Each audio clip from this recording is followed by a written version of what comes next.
Ejaculation রোগটা মানে হলো যে এটা স্বল্প বীর্যপাত বা অল্প বীর্যপাত বা দ্রুত বীর্যপাত, অর্থাৎ অল্পতেই আপনি শেষ।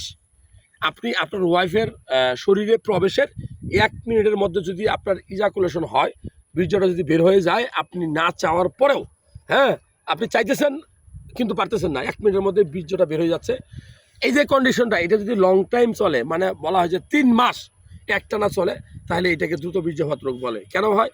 এটা হয় আসলে স্বামী স্ত্রীর যে রিলেশনটা আছে না, এই রিলেশনটা ভালো না থাকলে, বোঝাপড়া ভালো না থাকলে, সম্পর্কের টানাপোড়েন থাকলে হতে পারে।